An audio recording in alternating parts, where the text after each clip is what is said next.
All right, Bookcloaks time again.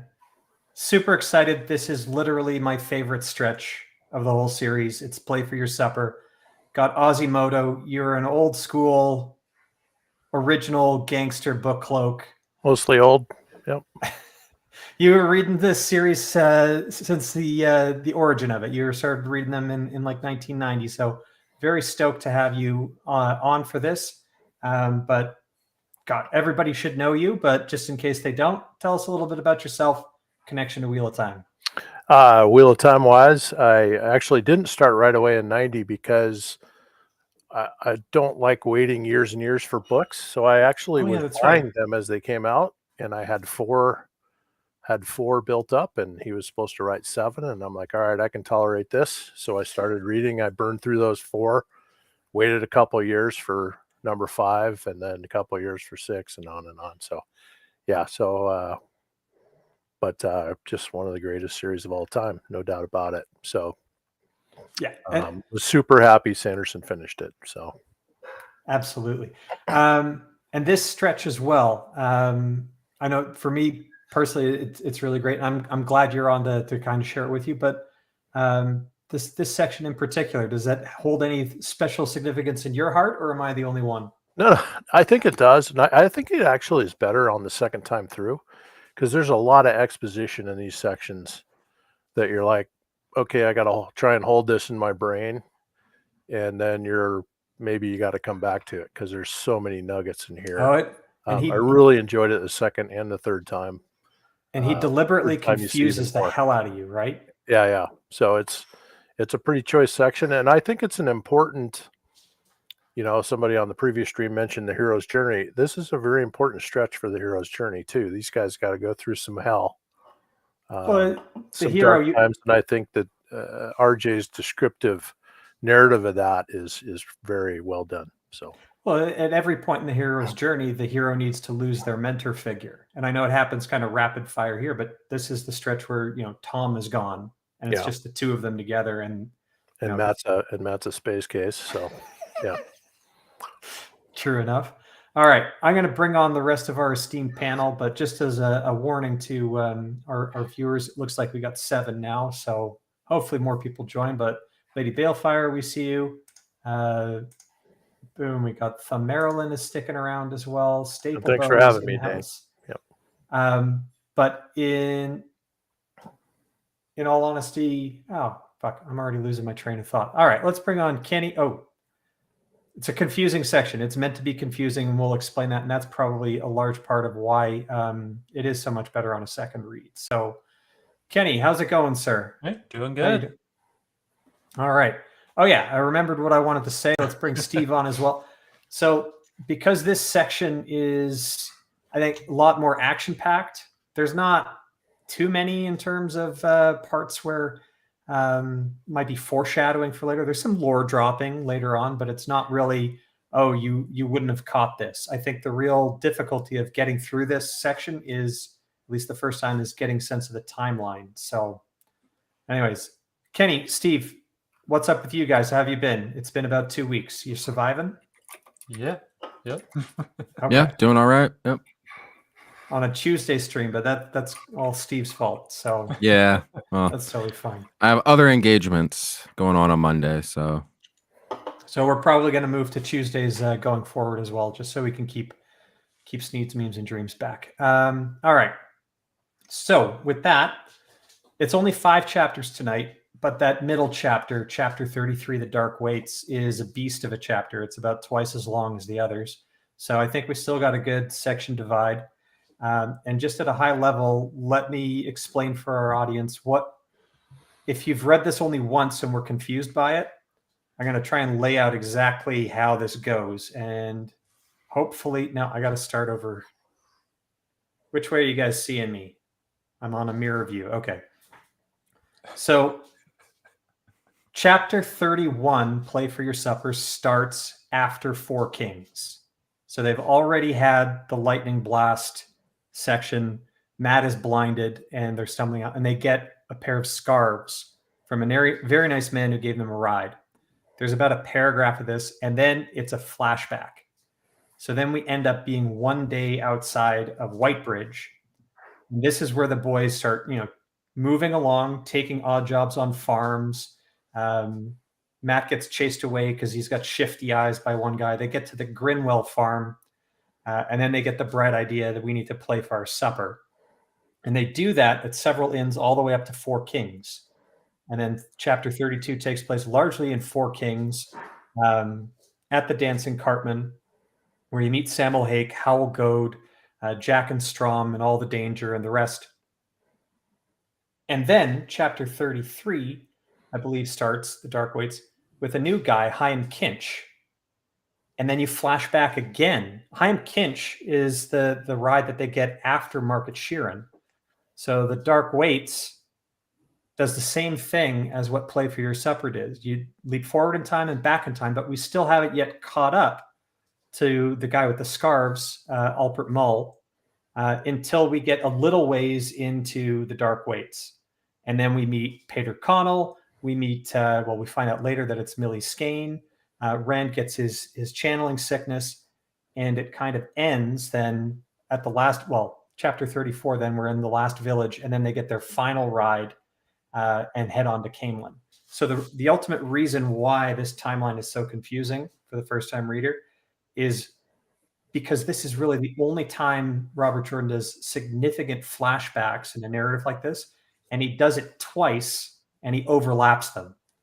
And the point of doing all this is to make the reader as confused as Rand is about everything that they've just gone through. So I hope that's been clarifying a little bit for my little preamble here. I haven't ruined too much. But guys, shall we dive into our favorite parts of the first two chapters, Play for Your Supper and Four Kings in Shadow? Yep. All right. Well, let's give it to Ozzymodo, our guest, for the first thing to say about what he loves the most about these early chapters. The whole chapters? Or you want me to dive into chapter 31? 31 or 32, or if you All want right, one well, from each. My first nugget, and I noticed on this read through that I hadn't noticed before, is in the very first page of chapter 31. Rand is talking about a mental list. He's keeping a mental list of the people that have been nice to him, and he says the list isn't very long. And I just found it, light went on. It's like, oh, here's a sort of a foreshadowing of Rand likes to keep lists in his head about people. And at this point, it's a positive list, right? Not a negative list. So, he's still got, bright hopes for the future. So that kind of popped. That's the first thing that popped with me on this chapter. He's pretty good at making lists. I think his second list got pretty damn long. So exactly, his memory was pretty good on that list. So, and also, when he talks about you'll never see home again, you don't realize it until you've read them all. But that was a true statement. He's lamenting, I'm never going to see home again. So those are the two things that really kind of jumped at me in chapter 31. Yeah, and then of course the Grinwell farm was cool.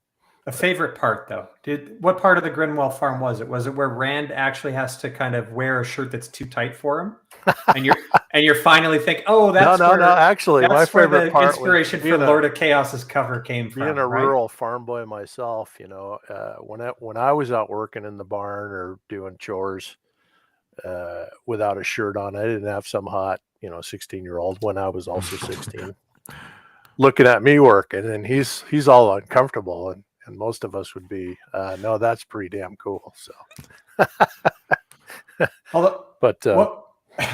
one thing that is great, so I'm just going to highlight it before Kenny can probably usurp me, but this I think is the first instance where we get Rand thinking Perrin's better at girls or with girls than he is, because we've already heard it from Perrin's point of view when Rand is getting exacerbated dealing with Egwene. So this is the first time I think that joke runs, but it takes a little while, I think, for Matt to kind of join it up. Steve, how about you? These early chapters, Play for Your Supper, Four Kings in Shadow. Any favorite part that sticks out for you? I would say my favorite part is just how scary the town of Four Kings is for them. Because it's kind of on this crossroads. It's not a town that's like a farming town. It's very much a wagoneer town. and just the way he describes like how rough it is. He's talking about like the kids have to play in the wagon ruts in the ground, and the merchants are screaming at them, and every bar they go into or tavern they go into is just raucous and full of drunk, angry people, and it's just My kind of place.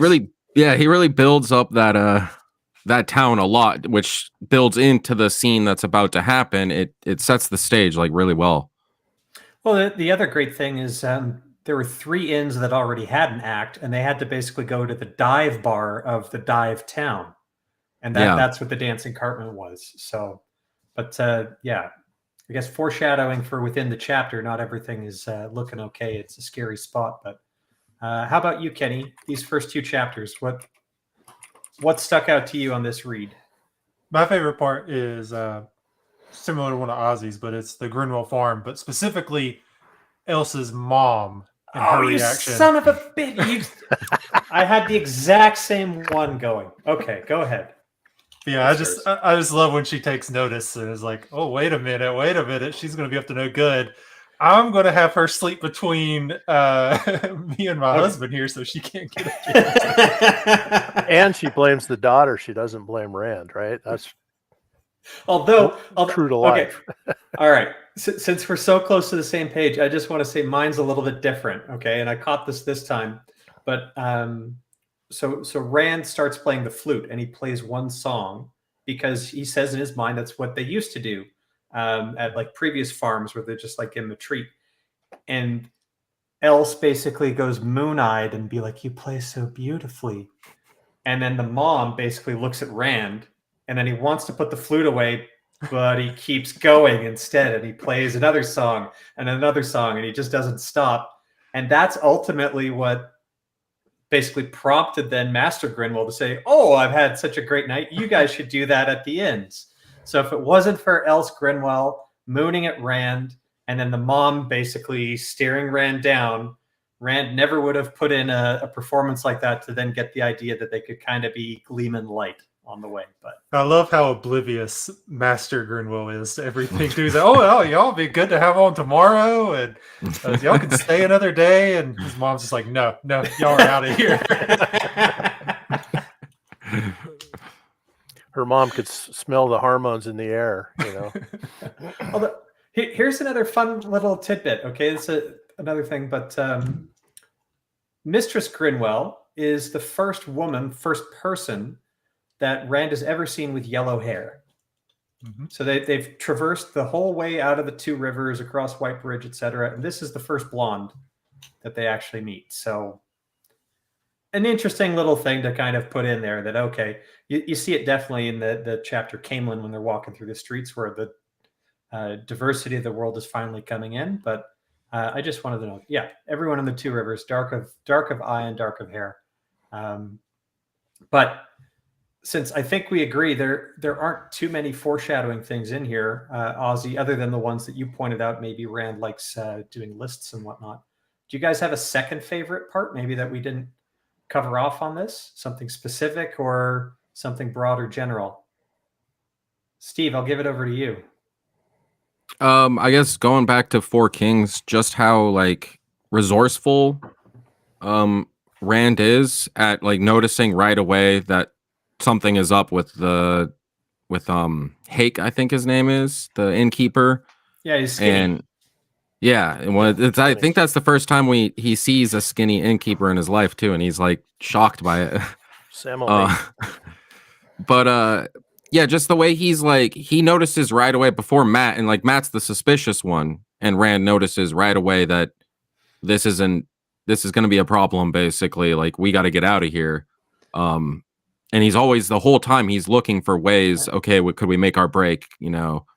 But there's a big thunderstorm too, so that they're always kind of weighing, like, do we make a break for it while we haven't eaten yet? I'm tired. Look at the conditions outside. So yeah, I think all of it kind of builds up, and it follows logically, right? Yeah. If it was a nice clear night outside, they probably would have booked it right after eating. But I don't know. Ozzy, how about you? Is there a second? Well, I'm going to get 2, because I was going to say the imagery of the lightning storm while they're performing and the lightning flashes out the window was pretty neat. And Steve touched on that, the sort of the dark karma of that place. But probably my second favorite part about it was the use of RJ's use of the threat of the Huron marked blade, keeping the baddies at bay to some extent, because they're just unsure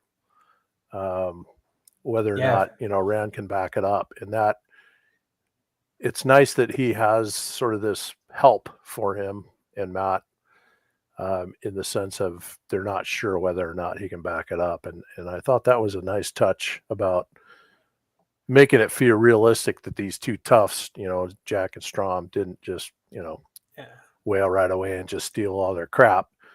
They really needed something to make it believable that didn't just happen right out of the gate. So I like the use of the Huron mark for that. But it's also really nice that Rand is still thinking this way, because he's 6'6" and he's pretty jacked. So it's like, oh, gee, I hope I can live up to the blade. Dude, you probably are a head taller than these, toughs out there. But then again, I guess Rand has to go through his training power up in a subsequent months. It does mention the, couple of lessons from Lan. I hope it's enough if he has to use it or whatever. But, yeah. Kenny, how about you? Second time around. Probably Gode's general demeanor. When he comes in, he's super cocky, and he's like, I can't remember if it actually describes this way, but I always at least picture him where he's just like looking at him with steepled fingers, just like peering in them. When they go and have their dinner and they leave, I like how worried he is along with the rest. Like, where'd they go? Where are they going? But he just did a good job of making this. I think he's like a pudgy, shortish guy. I think they did say he was at least plump, but he's just like this rich, foppish-looking merchant coming in. But he made him seem really menacing. Got his own name on the side carriage. Okay. My favorite, it's very related to your Kenny. I think we like the same things, but I honestly, I love just the little line in there that after they come back and perform, Matt, who's staring at everyone suspiciously, is basically got staring eyes at Howell Goad the whole fucking time. Like half the time his eyes are completely on Goad, not being subtle about it at all. Like he's probably sitting in the corner there when he's not juggling, just holding onto his dagger, just sending dead eyes. Unsettles him as well, though. He's staring right back at him. It's like I can give you dark stare as much as you can give me dark stare. So. All right, let's see what what our chat has to say here. John Thomas is an old fart OG reader as well. Excellent, thanks, John. JT. Here we go. RJ was really good at mixing humor and character growth. Yeah, I agree with that.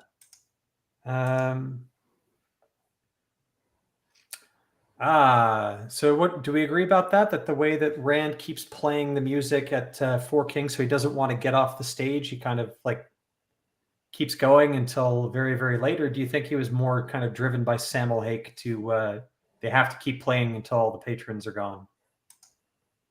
I think it's probably a little bit of both. Yeah. Yeah. And then, I think the chat is having conversations with each other. Okay, it's great. All right, here we go. LPK is putting in one.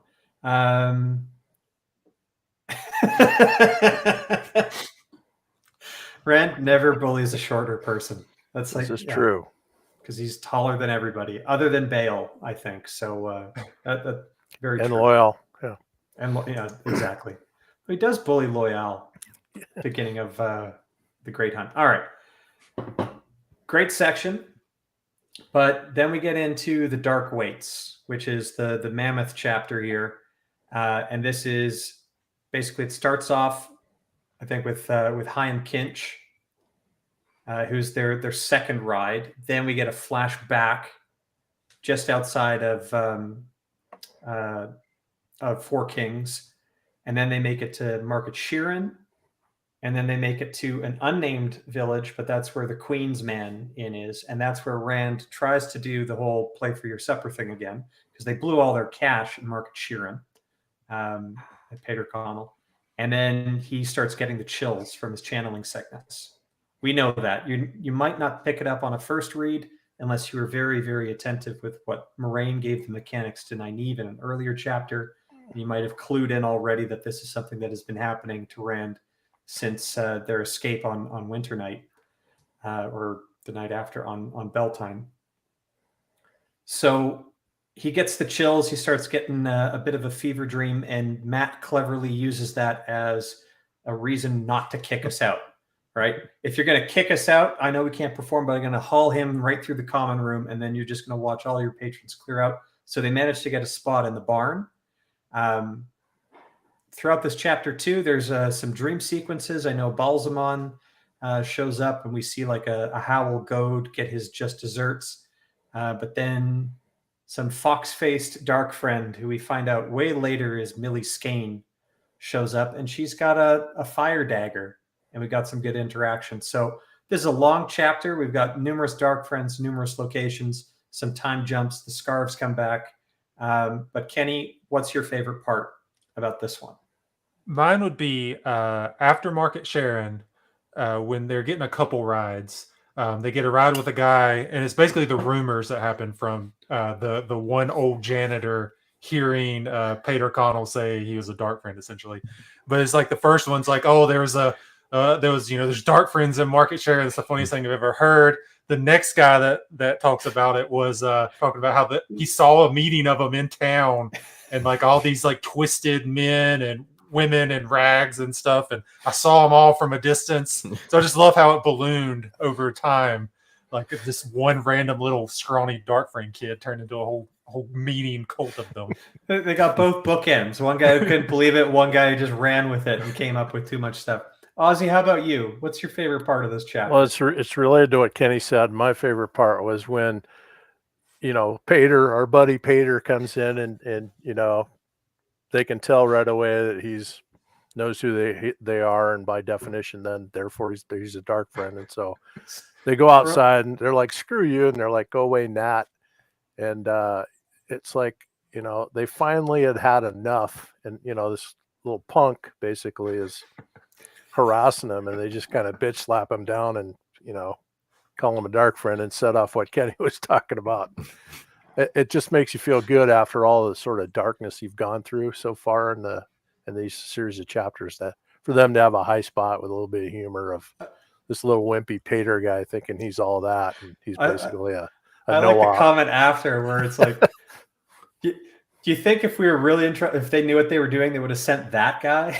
Yeah, exactly, right? So we still got some time. We're going to get out here. Little levity. I really enjoy it. That was my favorite spot in this chapter. And it's a good chapter. Yeah. Lots of good spots in it. So everyone watching should know this is like a full spoilers thing, but one thing you pick up on a reread that you might not pick up on a first read is this is the guy who comes back in Lord of Chaos. And they really do hang a dark friend. he's the only actual named dark friend that the Whitecloaks successfully execute. So we should note that. But like the hints were there, like the name's the same, Pater, but also he's still got a broken nose. That's the description that Morghese. So he's got Dragon Reborn nose, got punched out, and he's basically kept it. So good on him. Steve, how about you, my man? Favorite part of this big chapter, and then we're going to do the rounds again. Yeah, favorite part I would say is just when they get attacked by Millie Skane, who we don't know that's who she is yet. That we don't know her name yet, but that Matt just right away, takes charge, like disarms her, manages like. I always liked the way he's quick and he's resourceful. He's and he's because of the dagger, he's kind of like. Matt almost becomes kind of like a scary character, almost. It scares the shit out of her, right? I don't know if she knows what that is, but she lost her dagger, and then she's got one of those things kind of at her neck. Yeah. Now, here's a question for you guys: what kind of dagger does she have? I was going to ask you that, Dane, because I couldn't remember, and I was wondering what kind of. It's got to just be a power weapon. Sort of power was on it or what have you, because it doesn't seem to be in character for the magic system in Wheel of Time. So, yeah,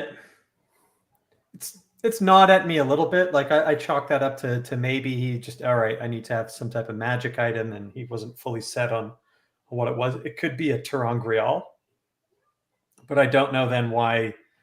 Like, okay, they threw it in a bucket of water and it hissed. Like, would that be any good? Anyways, it seems like he was trying to introduce some type of magical weapons for these dark friends, but the shame is it's never really explained, but it also doesn't follow up with anything. You don't really see that unless, of course, this is a variant of like a Thakandar type weapon, right? So we know that the Trolloc blades sometimes have. That's actually a good point. Maybe it does have some kind of, Sheol Ghoul stank on it or something. Yeah. All right. So, do we want to go? Okay, I have to think of a favorite part here because I honestly didn't. Okay, I'm going to say I like the second the scarf scene come again, but that's largely tied to the explanation that I kind of gave about the structure. So this is ultimately when you get the Alpert Mull full spiel, and then he gives scarves to them, and then you say to yourself, "Wait a second, I've read this before. What's going on?" And you might flip back, and some of the words are lifted verbatim. It's confusing. You don't know why it's repeating. But it's all part of that buildup of the discombobulation of time. So every single time I get to this part of the Eye of the World, I look forward to reading the scarf scene twice. So, Kenny, how about you? Is there a second favorite part, or better yet, does anybody maybe have a bit of foreshadowing nuggets for this section that they want to dive into? I know there's not a lot here. It's a very action-packed couple of chapters. This is tied into it a little bit with the foreshadowing stuff, but not especially so. But I like when he has his dream with Balsamon and something he says where he says, "What protects you makes you vulnerable. One time you hide, the next time you light signal fires." I'd like that because it's kind of, I'm not sure if he's talking strictly Sidene there or if he's talking Taverin, like which thing's protecting him, because we know they can find them by Taverin somehow. Like him and Lanfear can read the pattern in some way. I think that's insinuated later that's how they can kind of locate him at times, by like somehow finding the Taverin nature. So I don't know which one he's really referring to there, but I just rather like that line. You think it could have been the Call Lightning? But I don't know how. I assumed it was the Call Lightning he did, or however he blasted. I mean, I guess if Faye could sense there was lightning there, and then they said, or that Sidene was channeled there, happened, and he said, and he reported it back to Ishamael. That's what I always assumed, but I wasn't sure if maybe there was some sort of Taverin there because I'm not sure how the Sidene helps him hide necessarily, unless he just kills the Trolloc that was about to get him or something. But that part was a little weird. Like, I see how it lights signal fires, kind of, even though Ishamael would have a hard time sensing that from a long way away. But would it help him protecting the dream? Probably not, unless Ishamael's basically been trying to get into his dreams a lot more frequently than what actually shows up. But I mean, Moraine does say that like her ability to touch the one power kind of shelters her dreams a bit, although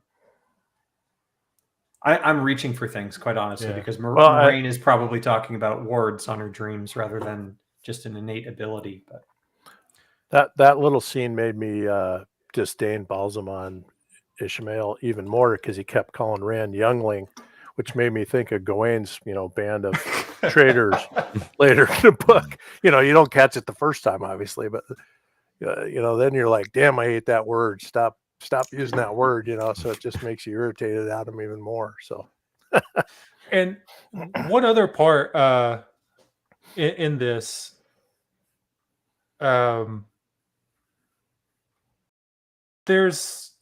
seems like there's a hint of this and the next section too, but I'll go ahead and mention it here. It seems like there's a hint of Tom. They cut some Tom dialogue or something. Did y'all get the impression of that? Where he has the dream where Tom's talking about the Black Aja. And then in the next section, Rand says specifically that he wonders if Matt remembers Tom talking about the Red and Black Aja, which that never happened on screen at all. So it's just kind of weird that Tom is talking about the Black Aja, Red Aja here. I noted that the first, so in the dream where it's basically either Balsamon showing him things or he's just basically having a nightmare, and you've got the people that he is worried about like might be dead. But the interesting thing, obviously, is this is the first mention of the Black Aja in the whole series. Like, No, could you, Elias mentions it. that they're black? Oh yeah, he does. Called a red Aja sister. Mhm. He's like, I called him Black Aja to their face or something. I think that's the first Okay. one. But, Well, but Rand doesn't meet Elias, Yeah, right? right. So what's either going on here is perhaps there was an off-screen conversation that Tom had with them, and he mentioned the black, or what might also be is that Ishamael is impersonating and twisting his memories. Like he, arguably, this is setting up like the Carial Thor ending and other things, where he's able to manipulate the dream in order to send messages at Rand. But that would be totally up his MO of getting Rand to either trust or mistrust the Aes Sedai. And Stablebo's got a good point at this point, because at this point Ishmael doesn't know which one's the dragon necessarily, right? So he points out that Ishi might be fishing in Matt's dream as well. Yeah. No, but it's a good point. It's the first time that, like, I think at least Rand is told that a Black Aja might exist. Right. But who am I on? Who's not had two? I know I haven't had two, but I think I haven't had to. all right, go Steve. Go. So my other, I guess it's not a part, but it's just the fact that the chapter kind of starts with, or basically they leave Four Kings and Rand has to kind of take care of Matt because he's blind from the lightning. And then later Rand is sick and Matt is taking care of him. And just the way that he builds their friendship, because pretty quickly in the series, at least, you know, they kind of split off and they're very rarely ever together again. And I just really like the way that this chapter really builds their friendship. So even though Matt's being corrupted by the dagger and Rand's got all this stuff going on, they still care about each other and are helping each other through basically what's one of the most intense parts of the series is them on the road, you know, here. Yeah, when Matt's blind, he's like, "Don't leave me, Rand."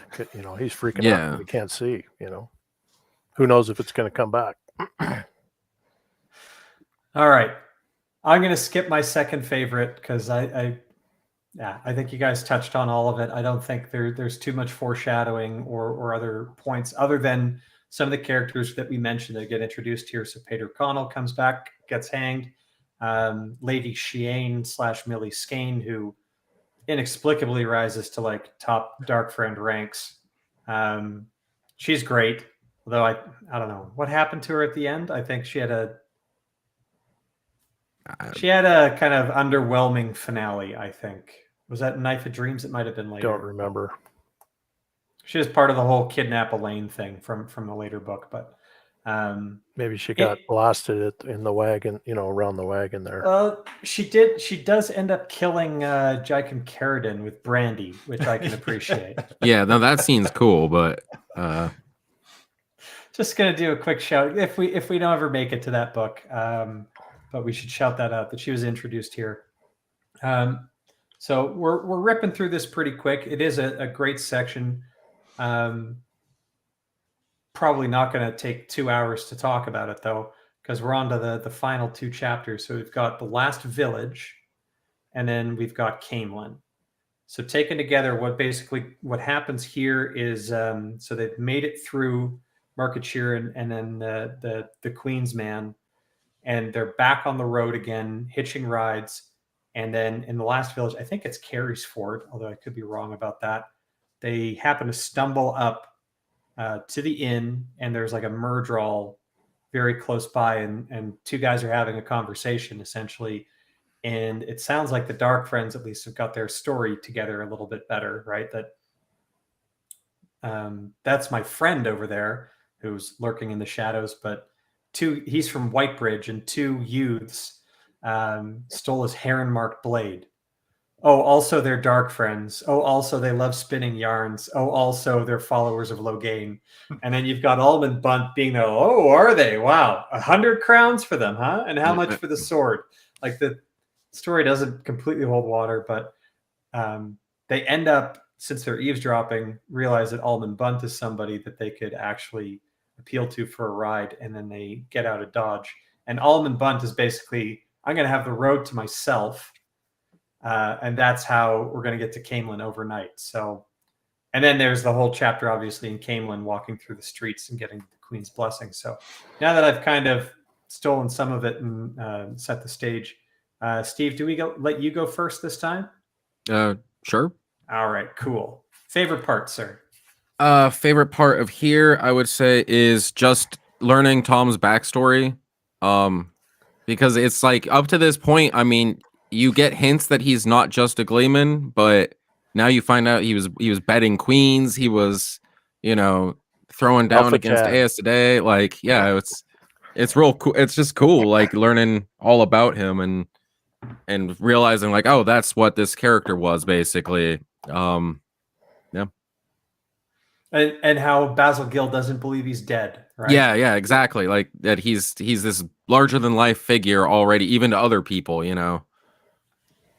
Excellent. Ozzy, how about you? What's your favorite part of these? Well, I'm going to throw one in from the end of the other chapter that should have thrown in was Rand talking Matt out of going dark. He was going to kill what's her face, and he says, "Hey, we're not dark friends, so hey, we don't do that." But Matt really wanted to put her down because he was pissed. But anyway, maybe this isn't a specific part, but the whole scene with the Fade talking to the innkeeper and then the wagon being fortuitously right in front of the inn. My second read through, I took that as a total Taviran moment. Like, the wheel put that cart and that driver there for them to get them the heck out of there into Caemlyn, right? So they needed something. They were basically starving at this point. They needed something to happen to get them the rest over the finish line, and the Taviranness of them kind of set the scene for that. Because, like you mentioned, when you're setting it up, it was a little bit far-fetched, for how much money was being thrown around and stuff. So, I also like, speaking of Taviranhood, how the chapter basically starts. They wake up from the hay bale, and then they see the road is filled with young men, basically walking to Caemlyn, right? Like giving them cover. They're all kind of going to see the dragon, and then you've got the Queen's guards on the roads. You got other people basically bitching and complaining about all these vagrants kind of filling the road. And they're like, "You think it's bad here? Just wait till you see Caemlyn, because it's overflowing with these people." And immediately it's just like, oh well, if it wasn't for Loghain and his procession going through Caemlyn, they probably would have got caught. The other thing I think that's hinted at is the shapes in the night around the city of Caemlyn, because the guy tries to talk Almond Bunt about driving through the night because there are rumors of things. And that's a good bit of foreshadowing for a couple chapters later, where it turns out there's actually Trollocs in the woods everywhere. So spooky. Kenny, how about you? Favorite part here? Mine is their introduction to Caemlyn when they first come up to the outer city outside the walls, and just how huge it is to them. Like they say like Barillon and Whitebridge could just get lost in just what's outside the walls, and just how I can't remember if at that moment's when they say that Tom must have been laughing at them for exclaiming that Barillon was a city. I think that was in Shatter Logoth. That's right. Yeah. But it definitely called that moment back where he's just like, "Oh yeah, this is a city, right?" And they're like, "Oh yeah, okay, this this city can get buried in just the outer part of this one. It won't even be noticed." All right, my favorite first go around is what Almond Bunt is basically telling them, especially like it's a good way to lore drop. And do some background, but we just need to sit back and appreciate just how much forethought Robert Jordan already had, because you get Luke mentioned. Like Luke disappears and Tigraine gone off to nowhere, and then we had this whole succession thing. They're basically mentioned once, and you don't get anything more about Luke, about what he was or what happened to him. But it's special. But he is mentioned in the first book, and then you steadily get more little drips, such that if you went through with a highlighter or you had the Control F function back in the early '90s, you might have been able to piece together that Lord Luke in the Two Rivers was more than just some hunter for the horn. But I always like that. And of course, you have to mention Gawain and Elaine and Good Queen Morghese. And Almond Bunt really doesn't like the Aes Sedai. So talking about Elida, is she going to get rid of that witch? I think there might be a bit of a mistake in this as well, because Bunt talks about a 3,000-year relationship between the throne of Andor and the White Tower. When I think later on it should only be 1,000, but who the heck knows, right? Unreliable narrator. But the best thing is Almond Bunt talked through the whole night, and Matt didn't get a wink of sleep. All right, Steve, how about you? Second favorite part? Yeah, you kind of stole mine. Oh fuck! Because I was going to talk about just setting up Tigraine and all that stuff. But I guess I could just say as a whole, not necessarily from these two chapters, but just the way that he does. You mentioned it already. He's doing these time jumps and kind of messing with our perception of how things are going, and it just makes the whole part seem more disorienting, which is kind of how the characters feel. I just really love the way this whole section, and then they get to Caemlyn and it things kind of normalize, and so I just really love, basically, I agree with you. This is my favorite part of the book, or these chapters, and one of my favorite parts of the series, definitely. Ozzy, how about you? A second favorite? Well, I think there's a lot of them here, but I think touching on what Kenny hit is RJ's description of Caemlyn when they come in, and it's just a masterpiece of writing, and he tops it off with the total sensory overload of the two young guys. Matt, because Matt, we know that Matt's sort of losing it because of the dagger, and he's just freaking out from all the noise input, the visual input, and his eyes are still a little bit freaked out, and just describing how unsettling it was for those guys, all that noise and movement and this and that, to the point where they were relieved when he turned down the little side alley. They're like, ah. And it just made me touch on, living in the city, you forget, I live in the burbs, but there's people all around you. And when I go home, there's, my dad's ranch in Montana, not a lot of people around you. You realize how quiet it is, how there's not all these stressed out people surrounding you constantly. And I think they were getting the inverse of that, where they're used to being in a more relaxing environment, and they come into this, cacophony. I don't know how you say that word. Cacophony. Yeah, there you go. Of stuff, and they just have a hard time dealing with it. I just how he wrote that was really enjoyable. I really like the juxtaposing, so that Matt and Rand have kind of opposite reactions to this, right? Where Matt is, well, obviously he's under the influence of the dagger, but he's terrified, right? There's all these people to be suspicious of.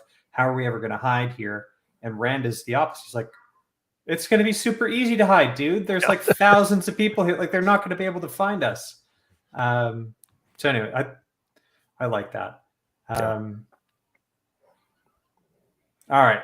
Kenny, you have a second favorite part? Doesn't have to be just these chapters too. We can go over everything else, because I just thought of another one that I like. This isn't a favorite part, but I kind of laughed when I clocked this couple rereads back. But I like how the almost hand-fisted way he introduces the measurement system. Did y'all notice that? Where Matt's walking, he's like, oh, it's 2 paces to a span, and however many spans to a mile, and however many miles to a league. He's like, I'm not going to walk another 10 paces until I sleep. I was like, that's such a weird rant for him to go on there. But it does. It lays out all of his measurements he uses for the rest of the series right there for all Yeah, the. that's a logical way of thinking about it. Yeah, right? but I'm not going another foot.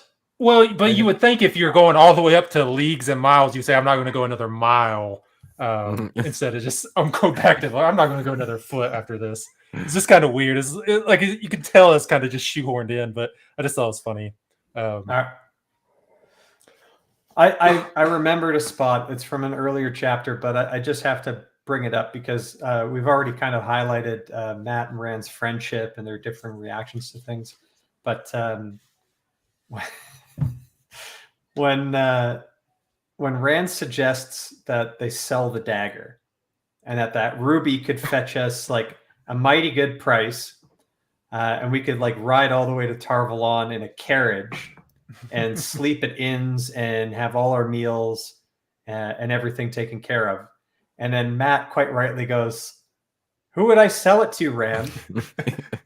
They'll pay in chickens. Yeah, if I sold it to a farmer, maybe I'd have to pay it in chickens. And what good is that? But like some bickering back and forth, like, why don't you sell that sword? And then Rand's like, well, like, what does a farmer want with a sword? It's like, it's great, but it just highlights like the ridiculousness of the desperation, I guess, of let's try and sell something off and see what we get. And then the Four Kings realization eBay page. Yeah. That it's not that easy. And then the best comeback too is Matt basically saying, besides, if anybody sees this, they're going to think that I stole it, and then we're going to be in a world of trouble as well. So, but a favorite part, second time around, specifically for these final chapters, I actually love the description that Rand has in his head of running into all the people he's never seen before or contemplated in Caemlyn. People with lighter and darker skin tones in dresses that were as wide as they were tall, women wearing veils, men wearing veils, I think. So there's some Terreboners in there. And then obviously you ran into some Damani who were basically wearing things and revealing so much skin that he'd never even seen kind of on a barmaid before. So I thought that was great. And you know what? Again, it's the setting. It's the right place to put it in. They're in a big cosmopolitan city. It is a big, diverse universe, big, diverse world. So there was room for that. And the only silver lining I have about the fucking show is that I'm glad they didn't even bother to try and adapt my favorite chapters of the series. They just decided to skip it with 1 month later. We avoided the show till now. Yeah, I made a comment, Dane, on my notes that, you know, the scene when the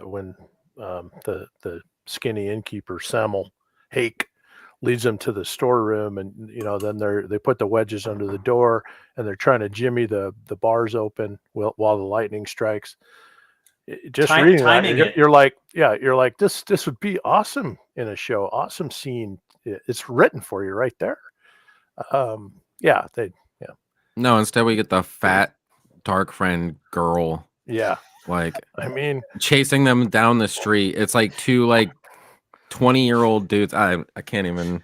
As I was reading that, and right at the end when I was done with that scene, I'm like, God, that would have been so cool to see filmed. You know, those are the kind of things when you heard about the show, it's like, yeah, I want to see this. Yeah. Anyways, depression. She had his sword. Oh, that.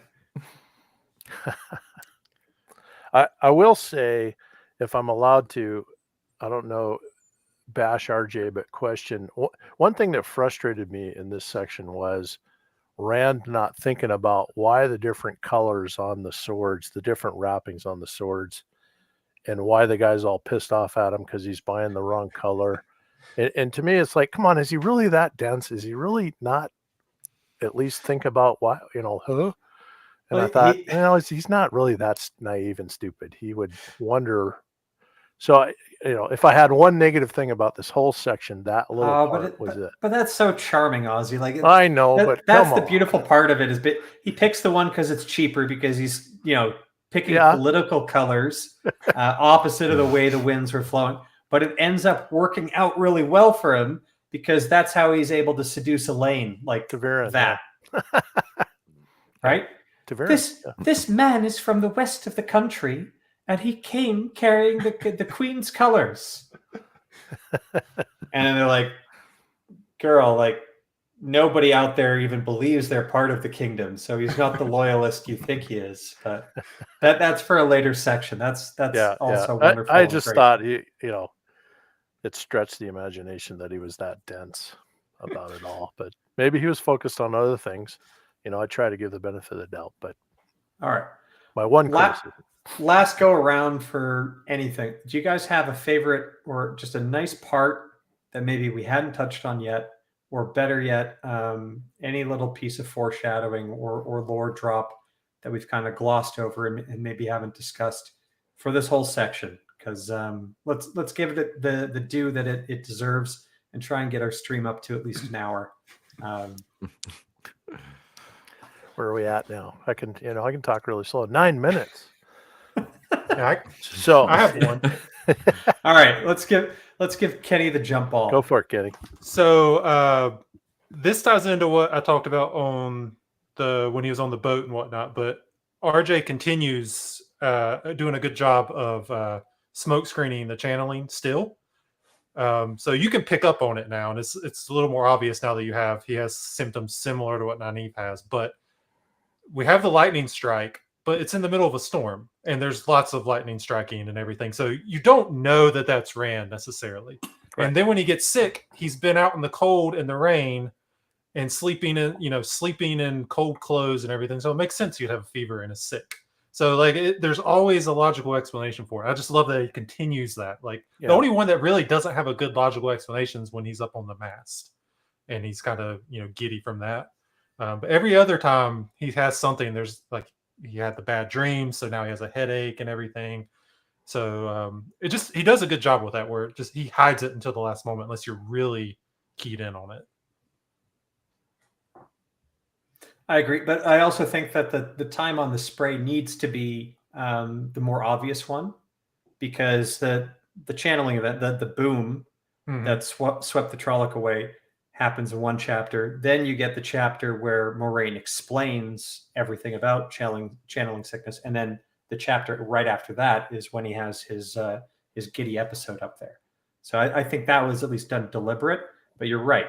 Unless you are very, very keen, there's enough, as you said, smokescreen to basically give you an explanation outside of Rand has magical abilities. So like that too. Ozzy, Steve? I'll throw one in. I great writing, great stories. You got to kick your hero around. You kick him around. I love the fact that Kick ran and Matt around here for 3, 4, 5 chapters. And then, but at the very end, you get to take a deep breath because Basil Gill, says, hey, I'm going to get you stowed away and fed. And so the ending of this section is, man, they just came through the ringer and now they get to take a deep breath. They found a little shelter from the storm, so to speak. It's just a nice, sine wave of threat followed by a little bit of take the pressure off a little bit. I really enjoyed the end of the section in that regard. So, and Basil Gill, of course, Alpha Chad. So, hey, Thom's not dead. You mentioned that, Dane. That was good positivity for the boys of, hey, wait a minute, maybe he's right, because they just the whole time they're hanging their head. Thom's dead. Didn't catch up with us. And Basil Gill's like, hey, now till I see his, dead, rotting body, he's not dead as far as I'm concerned. So I thought that was really cool as well. All right. I got one last thing to say, and that is Almond Bunt. The amount of times that he says that he's a good Queen's man, I think he says it in every single sentence, or at least a large part of it. So maybe Matt got sick of hearing that after a whole night. What's the phrase? Bless her soul, or bless her... I'm a good Queen's man. I ain't going to say this against her. If she wants to do that, that's fine by me. But I think she should do this, but I'm a good Queen's man. The other one I pointed out on the Discord was, the when he's talking flashback to Thom when Thom said that the queen is wed to the land, but the dragon is one with the land, and the land is one with the dragon. So he's not freaking water; it's freaking land, all right. And that's a sort of a metaphor for the whole series that actually made me think a little deeper about it. In that sort of Rand's state throughout all 14 books, you know, we see the crumbling of Randland and the chaos that's ensuing as he gets darker and darker down into his journey. At the same time, the whole land is just chaos is building. And that sort of follows through with what RJ is saying. Here is the land, Rand's land, the land is Rand. And his own state is kind of follows that. And then by the time it's Veins of Gold, it's too late to fix everything, you know, when he finally, you know, sees the light, so to speak. I just thought that was cool. That it's one of those things, again, with the reread, every time you pick a nugget, you see a nugget and something deep is there. RJ is a genius. Yes. Enough said. Yeah. Very admirable person. Very admirable. Yeah. I don't think we're going to top it on that. Ozzy, thanks so much for coming out. Chat, everybody watching this live, everybody who's going to watch it on a rewatch or posted stream, thanks for coming out. This honestly, it's a section I think near and dear to a lot of our hearts. Hopefully you were able to glean something from how I was able to lay out the timeline and enjoyed us chatting about our favorite parts here. There's not a whole lot in this section that really has bearing for later books, other than not only we have fond memories of reading through this, but I'm pretty sure in a later book, even Rand notes in his head that even those days where him and Matt didn't have any power, any of the worries, didn't know what they were getting into, and they were running for their lives, it was still some of the best memories that he has, which is what we affectionately call play for your supper. So thanks, Bookcloaks. Yep. Be Special back in shout out 6 to Diet Root Beer. Thanks for joining the chat. That's little Oz.